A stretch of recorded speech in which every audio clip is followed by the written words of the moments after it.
Good morning बच्चों। Vectors पढ़ रहे थे हम, और इससे पहले वाले लेक्चर में हमने क्या किया था, वेक्टर्स में आपको बताया था कि रेजोल्यूशन क्या होता है। देखो मैं फिर से बोल रहा हूँ कि रेजोल्यूशन ना बहुत ही ध्यान से समझना पड़ेगा, क्योंकि ये मुश्किल टॉपिक होता है। बच्चों को स्टार्टिंग में ये रेजोल्यूशन नहीं समझ में आता है, और अगर रेजोल्यूशन नहीं समझ में आएगा ना तो फिर बहुत मुश्किल हो जाएगा तुमको। रेजोल्यूशन का मतलब मैंने बताया था वेक्टर को तोड़ना। एक वेक्टर के तोड़ने के प्रोसेस को क्या बोलते हैं, रेजोल्यूशन। ठीक है, अच्छा। अब कुछ रेजोल्यूशन में कुछ ऐसी बातें होती हैं जो हजम नहीं हो पाती, अपने को लगता है सर कैसे होगा ये, इसलिए अपन थोड़ा लिंक नहीं कर पाते रेजोल्यूशन से। तो रेजोल्यूशन में हमने सबसे पहला पॉइंट क्या बताया था कि वेक्टर के तोड़ने वाले प्रोसेस को बोलते हैं रेजोल्यूशन। वेक्टर्स को तोड़ने के बाद जो नए वेक्टर्स बनते हैं, वेक्टर्स को तोड़ने के बाद जो नए वेक्टर्स बनते हैं उनको क्या बोलते हैं, कंपोनेंट। उनको क्या बोलते हैं, कंपोनेंट। अभी जितना मैं बताऊंगा ना उतना याद रखते जाना है, धीरे धीरे वो खुद ब खुद समझ में आ जाता है। दूसरा बात ये था कि वेक्टर्स को तोड़ने के बाद जो नए वेक्टर्स बनते हैं उनको बोलते हैं कंपोनेंट। अच्छा, तीसरा बात जो अपने को याद रखना है कि किसी भी वेक्टर के कितने कंपोनेंट बना सकते हैं, तो किसी भी वेक्टर के इनफिनाइट नंबर ऑफ कंपोनेंट्स बना सकते हैं। जितना मर्जी करेगा उतना कंपोनेंट बना सकते हैं किसी भी वेक्टर का, ठीक है, कोई लिमिटेशन नहीं है। तीसरा पॉइंट अपने को याद ये रखना था। चौथा पॉइंट क्या है कि जो भी कंपोनेंट्स बनते हैं वेक्टर को रिजॉल्व करने के बाद, वेक्टर को रिजॉल्व करने के बाद जो कंपोनेंट्स बनते हैं उनका मैग्नीट्यूड वेक्टर के मैग्नीट्यूड, जिस वेक्टर को तोड़ा था उस वेक्टर के मैग्नीट्यूड से ज्यादा भी हो सकता है, उस वेक्टर के मैग्नीट्यूड से कम भी हो सकता है, और उस वेक्टर के मैग्नीट्यूड के बराबर भी हो सकता है। बात समझ में आ रहा है? इतनी बातें मैंने आपको रेजोल्यूशन और कंपोनेंट में बताई थी। अब इनसे ज्यादा इंपॉर्टेंट होता है rectangular component.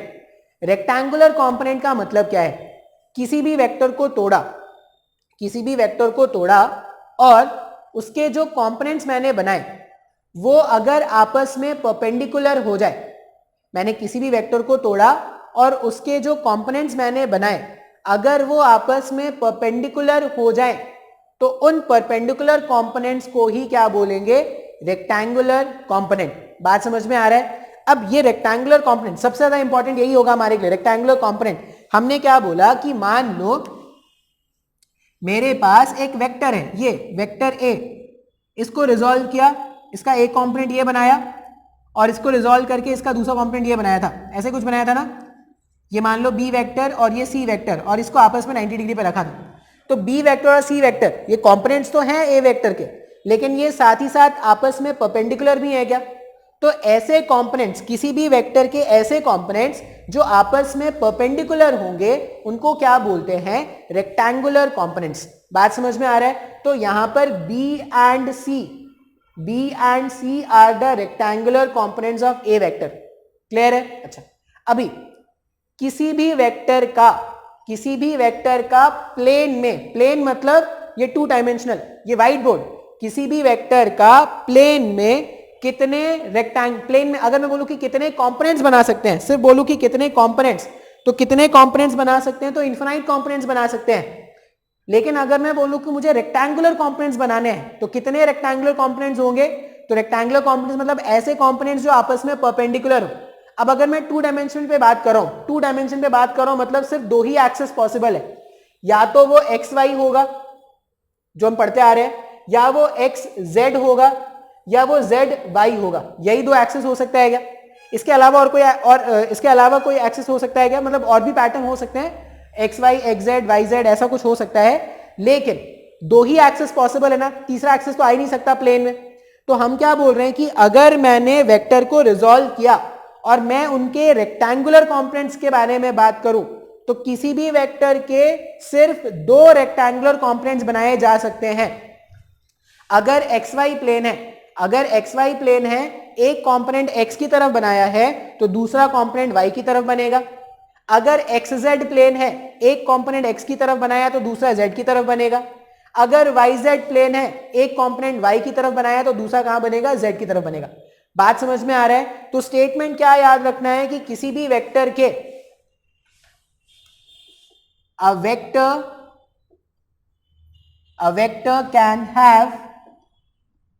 vector can have only 2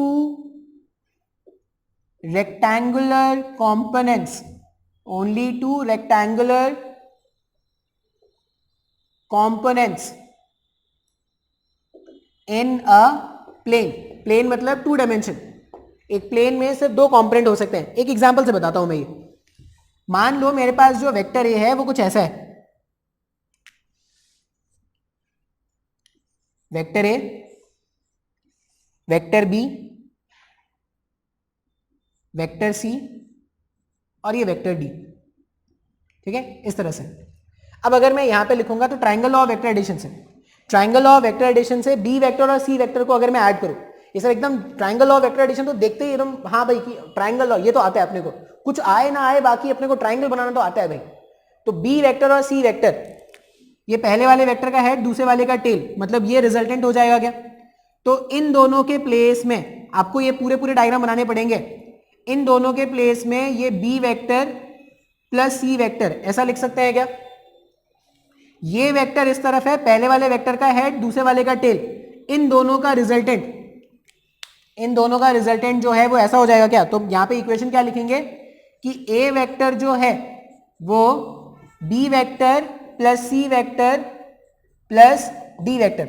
अब बोलेगे सर आपने तो बोला था कि डायग्राम ऐसा था ना,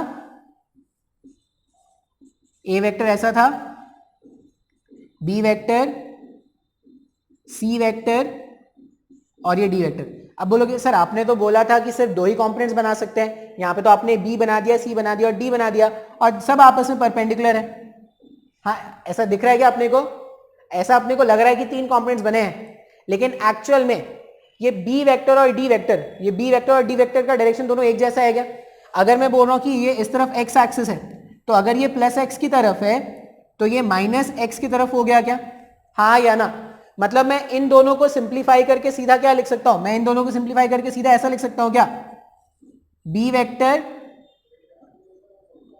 माइनस डी वेक्टर, ऐसा सिंपल लिखा जा सकता है क्या. या इसका मैग्नीट्यूड माइनस इसका मैग्नीट्यूड और एक्स एक्सिस के लिए क्या लिख देंगे आई कैप, एक्स एक्सिस के लिए अपन क्या लिख देंगे आई कैप.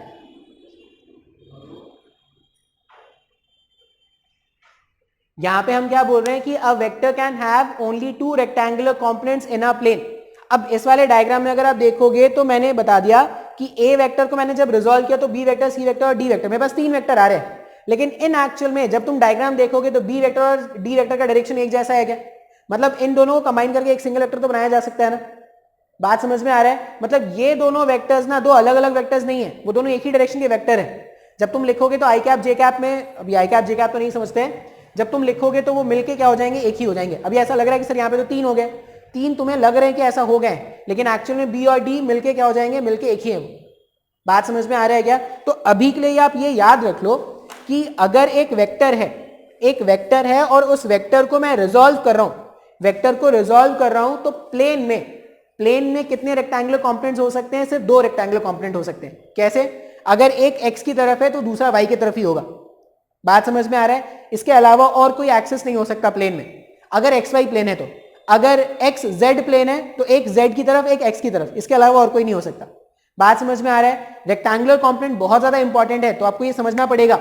अच्छा, अब अगर मैं बोलूं कि मुझे रेक्टेंगुलर कंपोनेंट स्पेस में देखना है, स्पेस मतलब थ्री डायमेंशनल डायग्राम. अब रेक्टेंगुलर कंपोनेंट अगर मुझे स्पेस में देखना है तो प्लेन में कितने एक्सिस थे, प्लेन में दो एक्सिस थे सर.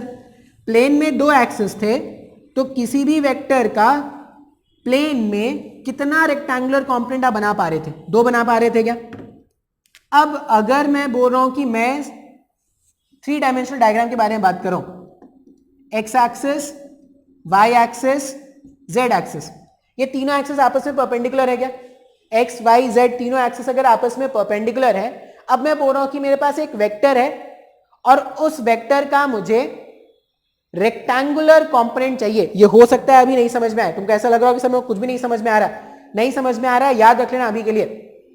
जिस हिसाब से एक वेक्टर का प्लेन के अलोंग दो कंपोनेंट्स बना पा रहे थे, एक एक्स के तरफ और एक वाई के तरफ, ऐसे ही बना पा रहे थे क्या. उसी तरह अगर कोई वेक्टर है, मैं अगर इसका डायग्राम थोड़ा इमेजिन करूं, मान लो ये ऐसा है, ये मेरे पास एक्स एक्सिस वाई एक्सिस और ये एक्स एक्सिस वाई एक्सिस और ये जेड एक्सिस, मान लो ऐसा है. अब मैंने वेक्टर यहां पे ऐसा बनाया, बात समझ में आ रहा है? अब ये जो वेक्टर है इसका मुझे क्या करना है, रेक्टेंगुलर कंपोनेंट बनाना है। तो रेक्टेंगुलर कंपोनेंट एक इस डायरेक्शन में हो सकता है, एक इस डायरेक्शन में हो सकता है, एक इस डायरेक्शन में हो सकता है। क्या इसका ये मतलब है कि जिस हिसाब से हमने ऐसा लिखा था vector can have only two rectangular component in a plane, उसी तरह से अपन क्या लिखेंगे, a vector can have only 3 rectangular components, only 3 rectangular components in space, space मतलब 3 डायमेंशनल में। प्लेन में 2 रेक्टेंगुलर कंपोनेंट, 2 एक्सिस से तो 2 रेक्टेंगुलर कंपोनेंट, स्पेस में कितना, 3 रेक्टेंगुलर कंपोनेंट। ये सब बातें अभी क्या कर लेंगे, याद रख लेंगे, धीरे धीरे तुमको खुद ब खुद समझ में आ जाएगा, तुम टेंशन मत लो। अगर सर अभी तो मैं फील ही नहीं कर पा रहा हूं, हो सकता है कि अभी आपको वो जिस लेवल का फीलिंग चाहिए वो नहीं आ पा रहा हो। अभी बस इतना याद रखो, कंपोनेंट और रेक्टेंगुलर कंपोनेंट में क्या डिफरेंस है ये याद रख लो। कंपोनेंट कितने भी बनाए जा सकते हैं किसी भी प्लेन में, 2 डायमेंशन 3 डायमेंशन में कितने भी बना सकते हो, लेकिन जो रेक्टेंगुलर कंपोनेंट्स हैं, रेक्टेंगुलर कंपोनेंट्स अगर प्लेन के बारे में बात करोगे तो सिर्फ 2, और रेक्टेंगुलर कंपोनेंट्स अगर स्पेस में बात करोगे तो सिर्फ 3। ठीक है, अच्छा अभी इसको ना कुछ एग्जाम्पल से समझते हैं। कुछ एग्जाम्पल्स अगर अपन सीख जाएंगे ना तो शायद थोड़ी बहुत क्लैरिटी हो जाएगी कि चल क्या रहा है यार। ये ऐसा थोड़ी कि पूरा लेक्चर पूरा का पूरा नहीं समझ में आए, थोड़ा बहुत तो कुछ ना कुछ समझ में आ ही जाएगा एग्जाम्पल्स के बाद। धीरे धीरे थोड़ा थोड़ा समझते समझते पूरा वेक्टर सीखना है अपने को।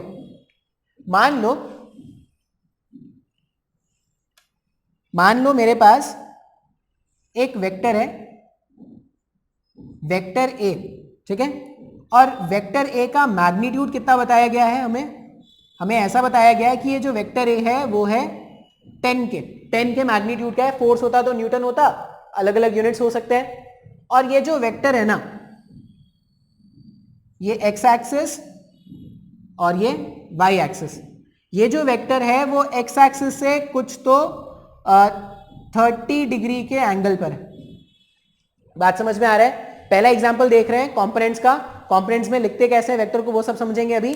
तो मैंने क्या बोला कि मेरे पास एक वेक्टर गिवन है, और ये जो वेक्टर गिवन है वो ए वेक्टर है, और ए वेक्टर का मैग्नीट्यूड कितना बताया गया है, ए वेक्टर का मैग्नीट्यूड बताया गया है 10, और ये जो ए वेक्टर है वो एक्स एक्सिस से 30 डिग्री के एंगल पे इंक्लाइंड है। ठीक है, चलो भाई सही है ऐसा। अभी क्या करते हैं, बेसिक ट्रिग्नोमेट्री है, अभी मैं कोई वेक्टर नहीं बता रहा, बेसिक ट्रिग्नोमेट्री देखो। अगर मैं बोल रहा हूं कि ए वेक्टर का मैग्नीट्यूड 10 है, मतलब यहां से यहां का लेंथ,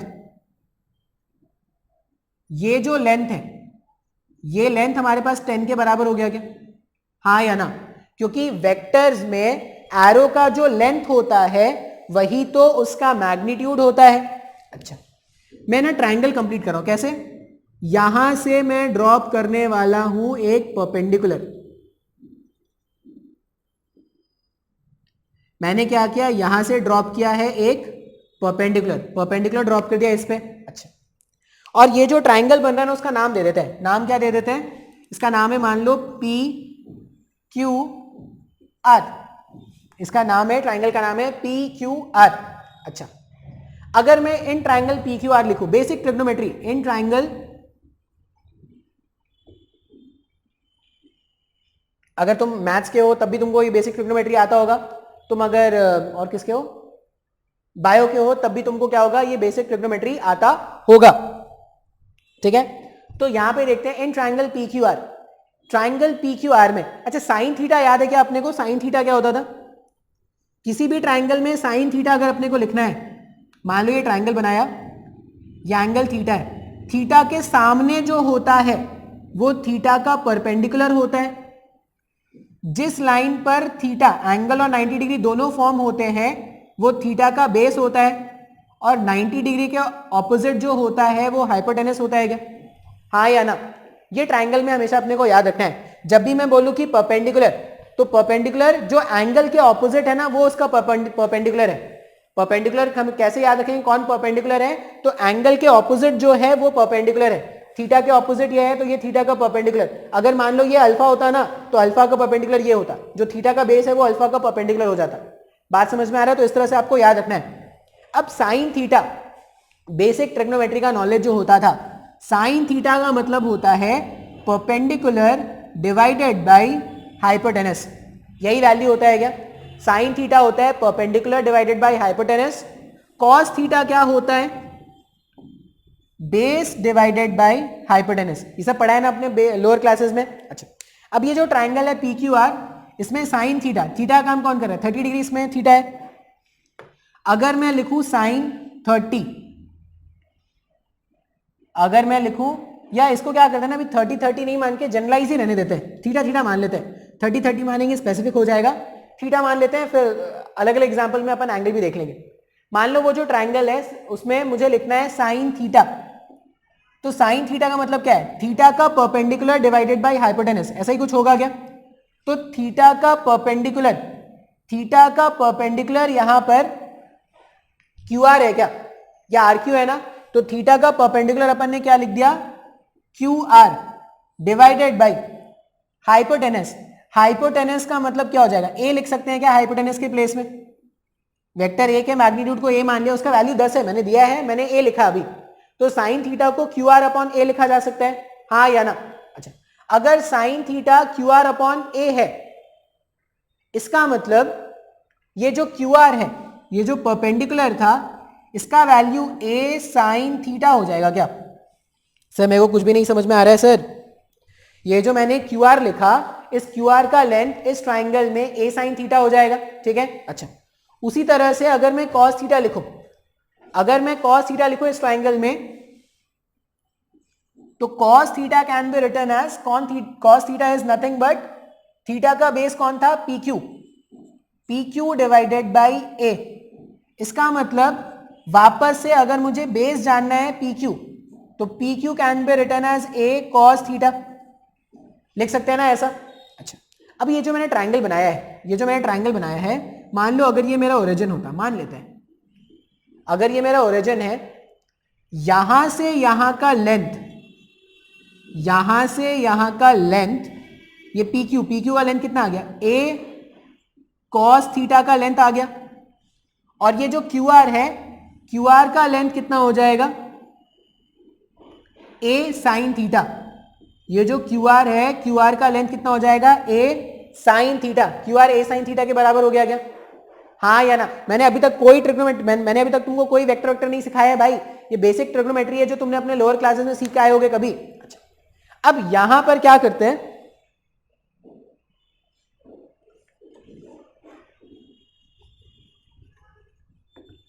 डस्टर से तो अच्छा है भाई ये, वो डस्टर पूरा वाइट वाइट पूरा ब्लैक ब्लैक कर देता है। हमने पी क्यू क्यू आर इन सब का लेंथ निकाल दिया है इन टर्म्स ऑफ ए, ठीक है?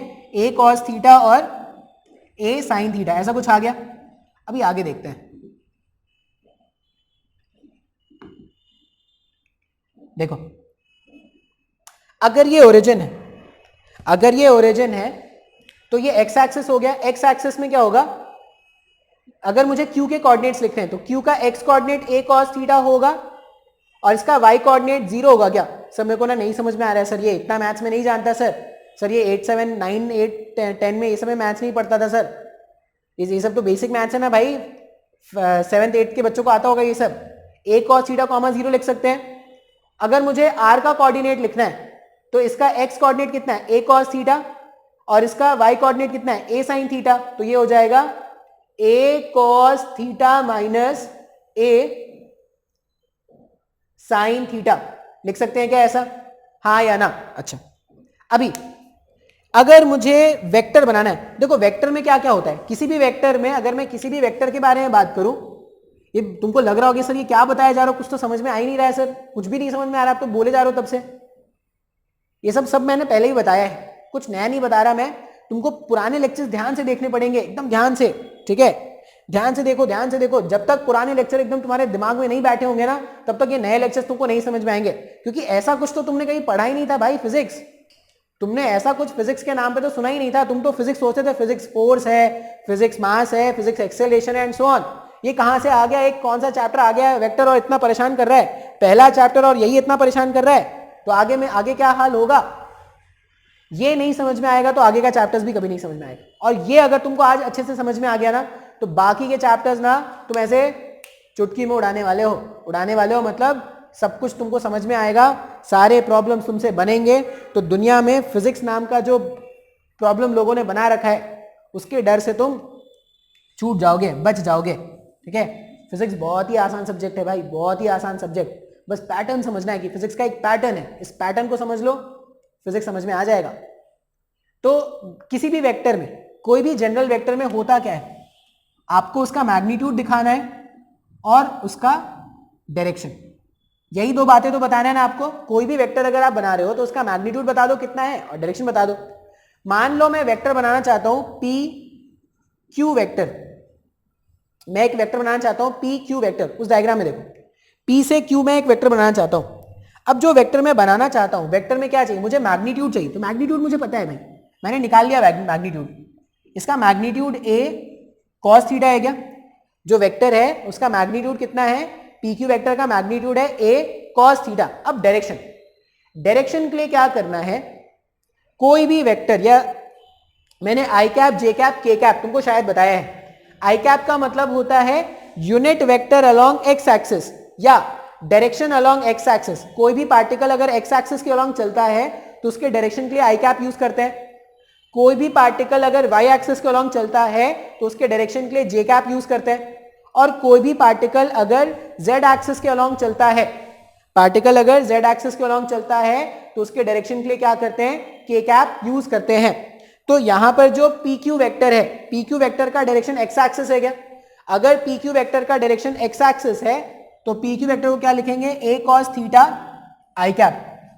आई कैप का मतलब समझ में आ रहा है, अलोंग एक्स का पॉजिटिव। ठीक है, उसी तरह अगर क्यू आर वेक्टर लिखना है होता मुझे, तो क्यू आर का मैग्नीट्यूड कितना है, क्यू आर का मैग्नीट्यूड है ए साइन थीटा और इसका डायरेक्शन जे कैप है क्या, हाँ या ना। तो मैंने क्या कर दिया, वो जो गिवन डायग्राम था उसमें मैंने पी क्यू वेक्टर बना दिया और मैंने क्यू आर वेक्टर बना दिया। बोलोगे सर ऐसा क्यों किया, ऐसा क्यों किया, उसको अपन क्या करते हैं, एक डायग्राम बनाएंगे, उसमें से तुमको समझ में आना स्टार्ट हो जाएगा। इस वाले डायग्राम में, एक तो ये डायग्राम ऐसे ही बहुत ज्यादा कॉम्प्लिकेटेड हो गया है, इस वाले डायग्राम में और कुछ नहीं करेंगे, अलग से डायग्राम बनाएंगे फिर आपको बताते हैं। इतना पहले नोट कर लो। ठीक है, देखो इसी डायग्राम में समझा देते हैं, अलग डायग्राम बनाने का कोई मतलब नहीं है। अब P Q vector, P Q vector, ये वेक्टर हमारा पी क्यू वेक्टर है क्या, पी से क्यू तक जो वेक्टर है वो पी क्यू वेक्टर हो गया। अच्छा, क्यू आर वेक्टर कौन सा होगा, ये जो लाइन यहां पे बन रहा है वो हमारे पास हो गया क्यू आर वेक्टर, और ये हमारे पास था ए वेक्टर। अब ध्यान से देखो, triangle law of vector addition के हिसाब से, triangle law of vector addition के हिसाब से क्या लिखा जा सकता है, P Q vector plus Q R vector A vector के इक्वल है क्या। Triangle law of vector addition अगर देखा जाए तो P Q vector plus Q R vector A vector के बराबर हो जाएगा। पी क्यू वेक्टर का मैग्नीट्यूड आया था A cos theta I cap, Q R vector का मैग्नीट्यूड आया था A sine theta J cap equals to A vector. इसका मतलब जो वेक्टर ए है, जो वेक्टर ए है मैं उसको ऐसा भी लिख सकता हूं क्या, वेक्टर ए जो मेरे पास है उसको मैं क्या लिख सकता हूं, vector A equals to A cos theta I cap plus A sine theta J cap, लिख सकते हैं ना ऐसा। अच्छा, अब ये ए कॉस थीटा और ये ए साइन थीटा है क्या, ए कॉस थीटा और ए साइन थीटा, ए कॉस थीटा और ए साइन थीटा एक्चुअल में वेक्टर ए के रेक्टेंगुलर कॉम्पोनेंट्स है क्या, हाँ या ना। ये जो स्टेटमेंट है यहां पर a cos theta I cap plus A sine theta J cap equals to A vector है अगर, तो उसको मैंने लिखा a vector equals to A cos theta I cap plus A sine theta J cap. इसका मतलब ये जो a cos theta I cap है और ये जो a sine theta J cap है ये इस ए वेक्टर के कॉम्पोनेंट्स है ना। और कैसे कॉम्पोनेंट्स, ऐसे कॉम्पोनेंट्स जो आपस में परपेंडिकुलर है, हाँ या ना। इसका मतलब अगर मैं इसको जनरलाइज कर लूं, अगर मैं इसको जनरलाइज कर लूं तो मैं क्या कर सकता हूं, किसी भी वेक्टर को मैं किसी भी वेक्टर को उसके कंपोनेंट के फॉर्म में लिख सकता हूं। कैसे कैसे लिख सकता हूं उसके कंपोनेंट के फॉर्म में? क्या क्या मुझे पता होना चाहिए? मुझे पता होना चाहिए उस वेक्टर का मैग्नीट्यूड, मुझे पता होना चाहिए वेक्टर का मैग्नीट्यूड। जैसे ए पता है क्या मुझे मैंने ए वेक्टर को उसके कंपोनेंट के फॉर्म में लिख दिया ना, ए कॉस थीटा आई कैप प्लस ए साइन थीटा जे कैप। ये सबसे इंपॉर्टेंट वेक्टर रिप्रेजेंटेशन होता है। ये वेक्टर रिप्रेजेंटेशन का थर्ड फॉर्मेट है जो सबसे ज्यादा इंपॉर्टेंट है। एक सिंबॉलिक रिप्रेजेंटेशन था, एक ज्योमेट्रिकल रिप्रेजेंटेशन था, ये वेक्टर का रिप्रेजेंटेशन है in terms of its component, और ये सबसे ज्यादा इंपॉर्टेंट है। क्यों? क्योंकि अगर इस तरह से वेक्टर लिखना आ गया तो कैलकुलेशन करना बहुत ही आसान हो जाएगा। कैसे आसान होगा वो हम आगे देखेंगे। अभी तो बस इतना समझ लो कि वेक्टर को उसके कंपोनेंट के फॉर्म में लिख सकते हैं क्या, कैसे लिख सकते हैं, क्या क्या पता होना चाहिए वेक्टर को कंपोनेंट के फॉर्म में लिखने के लिए। वेक्टर का मैग्नीट्यूड ए क्या है, उस वेक्टर का मैग्नीट्यूड है जिसको रिजॉल्व कर रहे हैं। फिर अपने को और क्या पता होना चाहिए, थीटा। थीटा कौन सा एंगल है? थीटा जो है यहां पर अपन क्या लिख रहे हैं, ऐसा लिख देते हैं, any vector can be written as the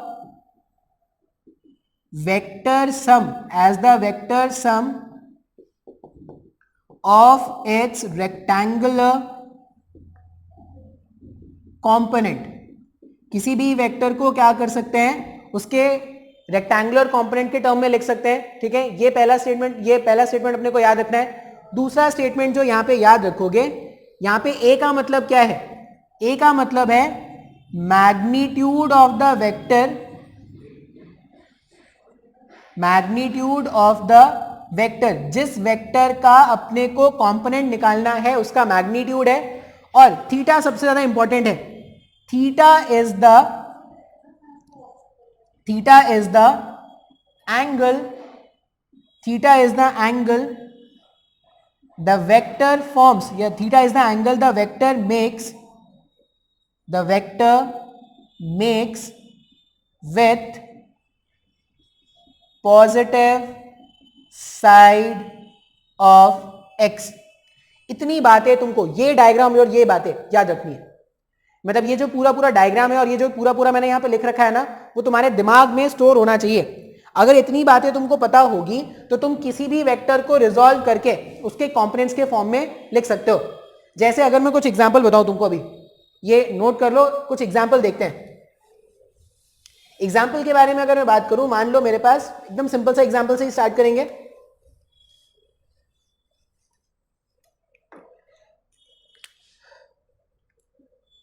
मेरे पास जो हम बात कर रहे थे, क्वेश्चन के बारे में बात कर रहे थे ना, मान लो मेरे पास वेक्टर है जिसका मैग्नीट्यूड कितना रखा था 10, और इसने एंगल कितना फॉर्म किया है 30 डिग्री। मुझे ये वेक्टर ए है और इसका मैग्नीट्यूड कितना है, ए वेक्टर का मैग्नीट्यूड कितना गिवन है, 10 गिवन है, ये अपने को बताया गया है। मुझे वेक्टर ए को कंपोनेंट के फॉर्म में लिखना है या उसको आई कैप जे कैप के फॉर्म में लिखना है। अब ध्यान से देखो कैसे लिखते हैं। एंगल अपने को पता है 30 डिग्री, 30 डिग्री का एंगल है। अगर 30 डिग्री का एंगल है तो कंपोनेंट फॉर्म में लिखने के लिए अपने को क्या करना पड़ेगा, ए कॉस थीटा आई कैप प्लस ए साइन थीटा जे कैप, ऐसा ही लिखेंगे क्या?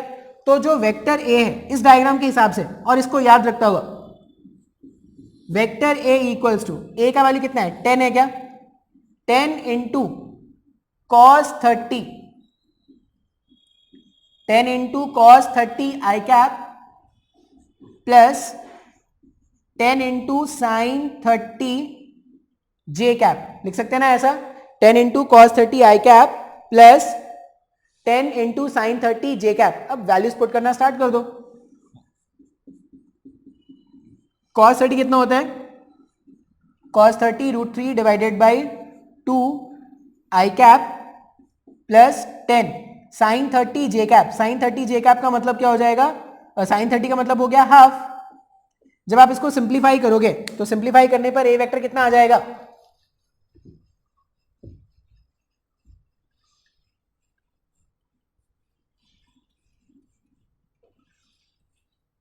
सिंप्लीफाई किया, सिंप्लीफाई करने पर जो ए वेक्टर बन के आ रहा है हमारे पास वो आ जाएगा 5√3 आई कैप प्लस 5 जे कैप। ये मेरा ए वेक्टर है। आसान है क्या? अगर मुझे किसी भी वेक्टर को उसके कंपोनेंट्स के फॉर्म में लिखना है तो क्या क्या पता होना चाहिए? मुझे पता होना चाहिए कि वेक्टर का मैग्नीट्यूड कितना है, और मुझे यह पता होना चाहिए कि वेक्टर ने कितना एंगल फॉर्म किया है एक्स के पॉजिटिव के साइड से। वो जो वेक्टर है उसने एक्स के पॉजिटिव से कितना एंगल फॉर्म किया है मुझे ये पता होना चाहिए। बात समझ में आ रहा है? अच्छा, एक और अच्छा सा एग्जांपल करके देखते हैं इसी में।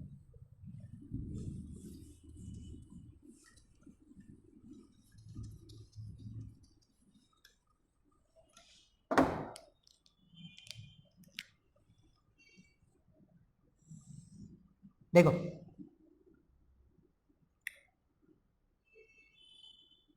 मेरे पास जब वेक्टर ऐसा था तो हमने क्या किया था? रिजॉल्व किया था ना।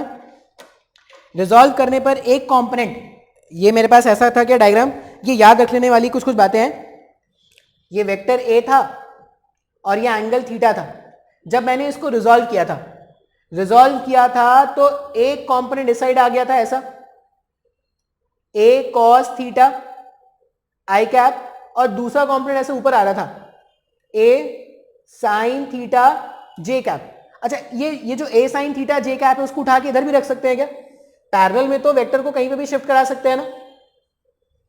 इसका ये मतलब है कि मेरे पास वेक्टर है ए है और वो अगर थीटा एंगल पे इंक्लाइंड है, मैंने उसको जब रिजॉल्व किया तो मेरे पास क्या आ रहा है? एक्स के अलॉन्ग मेरे पास आ रहा है ए कॉस थीटा आई कैप, और वाई के अलॉन्ग मेरे पास ए साइन थीटा जे कैप आ रहा है क्या? हाँ या ना? बात समझ में आ रहा है? वेक्टर ए था, मैंने वेक्टर ए को जब रिजॉल्व करने का मतलब है मैंने इसको तोड़ दिया और मैंने इसको तोड़ के दो नए वेक्टर्स बनाए। उसमें एक वेक्टर जो है वो एक्स एक्सिस साइड में देखो ए कॉस थीटा आई कैप, और दूसरा वेक्टर जो है वो वाई एक्सिस के अलॉन्ग है ए साइन थीटा जे कैप। बात समझ में आ रहा है? अच्छा, कितने कंपोनेंट्स हो गए वेक्टर के? दो कंपोनेंट्स हो गए, एक एक्स एक्सिस के अलॉन्ग, एक वाई एक्सिस के अलॉन्ग। और कोई कंपोनेंट पॉसिबल है क्या यहाँ पर? नहीं।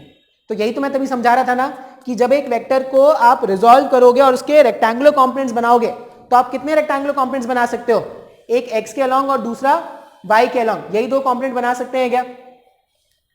हाँ या ना? ये समझ में आया? अच्छा, अभी मैं थोड़ा क्वेश्चन को टफ करने की कोशिश कर रहा हूं, ठीक है? अच्छा, इसमें ऐसा भी याद कर लेना, इस वाले डायग्राम को देख के जनरली ये सब याद कर लेना चाहिए।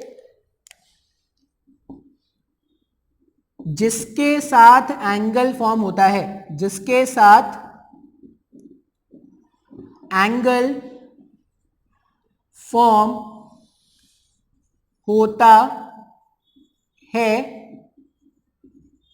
वहां पर कॉस कंपोनेंट होता है,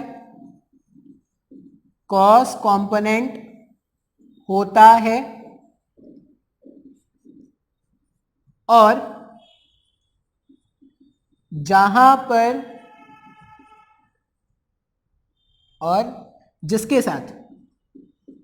जिसके साथ कोई एंगल नहीं, जिसके साथ एंगल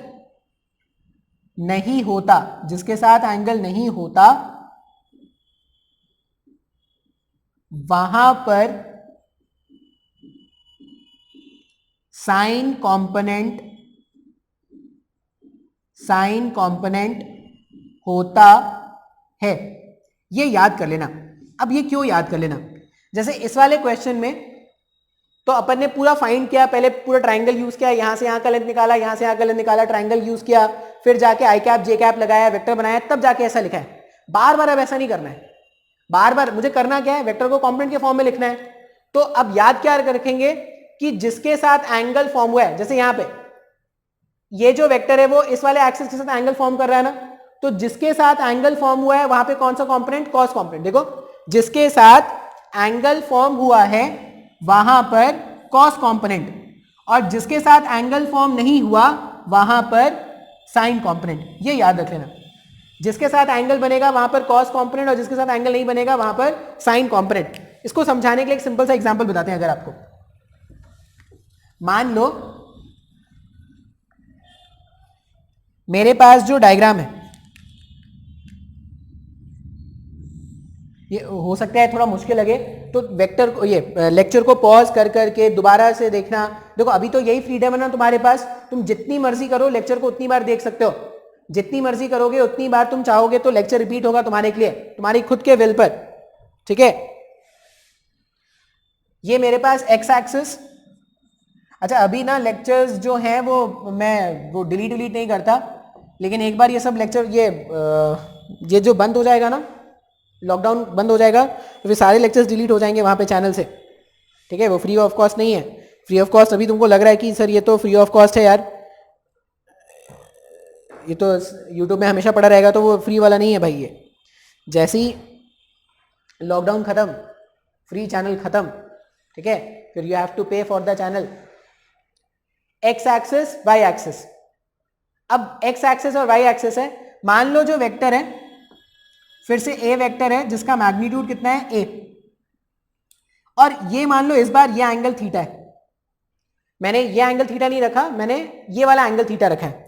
अच्छा अगर ये एंगल थीटा है तो बचा हुआ एंगल कितना होगा, ये बचा हुआ एंगल 90 माइनस थीटा हो जाएगा क्या, जो बचा हुआ एंगल है वो कितना हो जाएगा, 90 माइनस थीटा। अगर ये 90 माइनस थीटा है तो ध्यान से देखना, 90 माइनस थीटा है अगर, तो जब आप ट्राइंगल फॉर्म करोगे फिर से पी क्यू आर, फिर से पी क्यू आर ट्राइंगल जब आप फॉर्म करोगे, और पी क्यू आर ट्राइंगल में ये जो पी क्यू आर ट्राइंगल बना है, इस पी क्यू आर ट्राइंगल में अगर मैं तुमको बोलूं कि तुमको लिखना है sine 90 minus theta, sine 90 minus theta क्या लिखोगे, Q R divided by P Q, Q R divided by P R लिखोगे क्या, तो यहां पे क्या लिख देंगे, ये सब बेसिक ट्रिग्नोमेट्री है, तुमने पढ़ा होगा।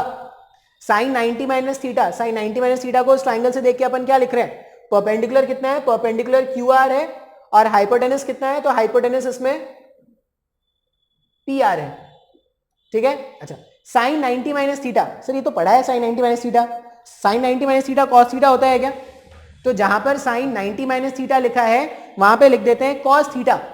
इसका मतलब जो क्यू आर है इसका लेंथ कितना हो जाएगा, P R times of cos theta हो जाएगा क्या, तो क्यू आर कितना हो जाएगा, क्यू आर हो जाएगा पी आर, पी आर का मतलब क्या था, पी आर का वैल्यू ए था क्या, ए कॉस थीटा लिख सकते हैं ना ऐसा, हाँ या ना। अच्छा इसको मैं रब कर दे रहा हूं, ये मुझे लगता है तुमने नोट कर लिया होगा, इसको रब कर रहा हूं क्योंकि मुझे जगह चाहिए सॉल्व करने के लिए। और मैंने क्यू आर का वैल्यू निकाला। अच्छा फिर क्या करते हैं, अच्छा अगर तुमको ऐसा लगता है ना कि लेक्चर का स्पीड बहुत ज्यादा है, सर बहुत जल्दी जल्दी बोलते हैं, तो यूट्यूब में तुम्हारे पास फ्रीडम है भाई, तुम लेक्चर के स्पीड को कम भी कर सकते हो, ज्यादा भी कर सकते हो, ऐसा कर सकते हो तुम। क्या था, हाँ क्यू आर मैंने निकाल दिया। अब मैं निकालता हूं कॉस 90 माइनस थीटा। अगर मैं लिखूं कॉस 90 माइनस थीटा, तो 90 माइनस थीटा का बेस कौन है, पी क्यू है, तो ये P Q divided by P are हो जाएगा क्या, P Q divided by P are, cos 90 minus theta, cos 90 minus theta क्या, साइन थीटा है क्या, तो पी क्यू के प्लेस में ए साइन थीटा लिख सकते हैं क्या, सर नहीं समझ में आ रहा है सर, कुछ नया तो नहीं पढ़ाया भाई, वही तो है जो जैसा पहले सिखाया था।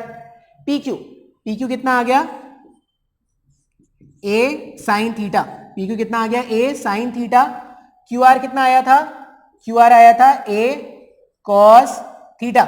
फिर से अगर वेक्टर फॉर्म करते हैं, ये जो जो काम होता जा रहा है मैं रब करता जा रहा हूं, व्हाइट बोर्ड छोटा है इसीलिए, तुमको क्या करना है, स्क्रीन पॉज कर करके नोट कर लेना है, नोट नहीं करोगे तो छूटता जाएगा तुम्हारा। P Q A sine theta है अगर, तो ये जो पी क्यू वेक्टर होता, P Q vector A sine theta I cap होता क्या, पी से क्यू का वेक्टर, पी से क्यू का वेक्टर कौन सा वेक्टर है, ये वेक्टर के बारे में बोल रहे हैं, ये जो वेक्टर है पी से Q vector A sine theta I cap होता क्या। उसी तरह क्यू से आर वेक्टर जो होता, क्यू से आर वेक्टर जो होता हमारे पास, क्यू आर वेक्टर को क्या लिखते हैं, a cos theta J cap लिखते हैं क्या। अच्छा फिर से triangle law of vector addition अगर आप देखोगे तो triangle law of vector addition के हिसाब से P Q vector plus Q R vector, a vector होता क्या, P Q vector plus Q R vector a vector होता।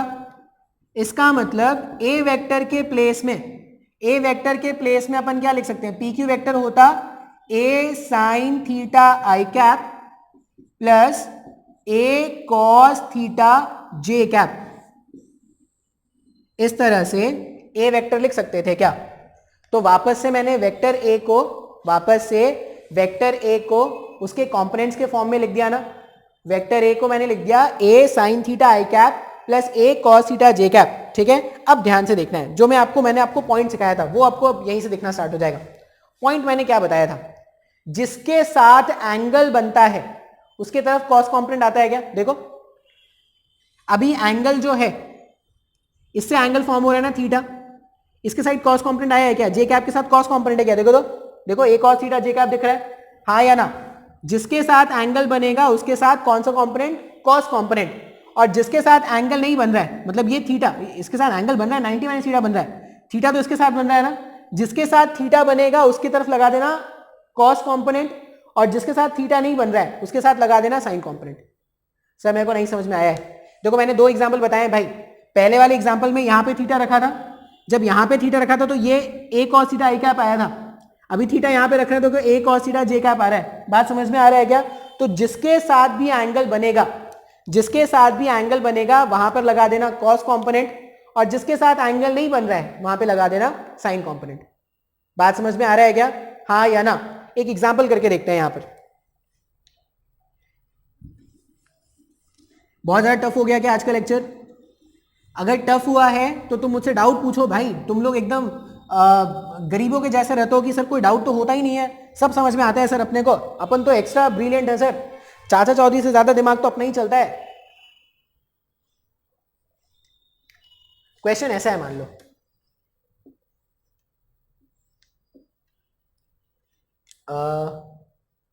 ये एंगल रख लेता हूं मैं 60 डिग्री और ये 20 न्यूटन का है। ठीक है, वेक्टर ए जो है उसका मैग्नीट्यूड कितना दे रखा है, 20 न्यूटन का दे रखा है। मुझे वेक्टर ए को लिखना है कंपोनेंट के फॉर्म में। अब मैं ना कुछ नहीं सोचूंगा, मैं क्या देख रहा हूं, मैं देखूंगा एंगल, इसके साथ इसने कितना एंगल बनाया, 60 डिग्री बनाया क्या। तो ए वेक्टर को सिंपली लिख देंगे, इसको जब मैं रिजॉल्व करूंगा मतलब प्लेन में रिजॉल्व करें तो दो ही रेक्टेंगुलर कंपोनेंट आएंगे, दो रेक्टेंगुलर कंपोनेंट आएंगे, एक आएगा एक्स के साइड, सॉरी एक आएगा वाई एक्सिस के अलोंग, एक आ जाएगा एक्स एक्सिस के अलोंग, इसके अलावा तो कोई कंपोनेंट्स आने ही नहीं है। अब जिसके साथ एंगल बना है, एंगल किसके साथ बन रहा है इस बार, वाई एक्सिस के साथ बन रहा है, तो वाई एक्सिस के साथ एंगल बना है तो वहां पे लिख देंगे 20 cos 60। जिसके साथ एंगल बन रहा है वहां पे cos कंपोनेंट हो गया, और ये वाई एक्सिस के अलोंग है तो वाई एक्सिस का डायरेक्शन क्या होता है, जे कैप होता है क्या। वाई एक्सिस के अलोंग था तो उसका डायरेक्शन क्या हो गया, जे कैप। ये एक्स एक्सिस के अलोंग है, इसका मैग्नीट्यूड कितना 2 sin 60 और डायरेक्शन क्या है आई कैप। अब cos 60 sin 60 का वैल्यू सब्स्टिट्यूट कर दोगे, सिंप्लीफाई कर दोगे, वैल्यू मिल जाएगा क्या, हाँ या ना। बात समझ में आ रहा है। तो ये मेरे पास हो गया एग्जाम्पल नंबर 1। अब बहुत सारे एग्जाम्पल अपने को सॉल्व करने हैं, आज के लिए एक और एग्जाम्पल बता देते हैं तुमको। एक और एग्जाम्पल क्या है, ऐसा जरूरी नहीं है कि वेक्टर हमेशा फर्स्ट क्वाड्रेंट में ही हो, ऐसा कोई जरूरी नहीं है कि वेक्टर हमेशा फर्स्ट क्वाड्रेंट में हो, वेक्टर किसी भी क्वाड्रेंट में हो सकता है। मान लो ऐसा है डायग्राम, जो वेक्टर ए है वो वापस से कितना है 10 न्यूटन का मैग्नीट्यूड मान लो, और ये एंगल मान लेते हैं, ये एंगल मान लो कितना 37, वो कल बताएंगे, 45 डिग्री मान लो, इसका मैग्नीट्यूड मान लो 10√2 है, 10√2। ठीक है, अच्छा अभी मुझे क्या करना है, फिर से रिजॉल्व करना है। 45 अच्छा एंगल नहीं है, 60 मान लेते हैं, और ये अभी भी कितना है 10। फिर से मुझे इसको रिजॉल्व करके लिखना है। अब जब इसको दोबारा से रिजॉल्व करेंगे, अब देखो एक चीज हमेशा याद रखना, वेक्टर क्या होता है ना, वेक्टर ऐसा होता है, ये वेक्टर है, मान लो ये ऐसे है, ऐसे वेक्टर है। अब इसको रिजॉल्व करना है, ऐसे खोल दो, ये रिजॉल्व हो गया, एक कंपोनेंट इधर एक कंपोनेंट इधर, वेक्टर था,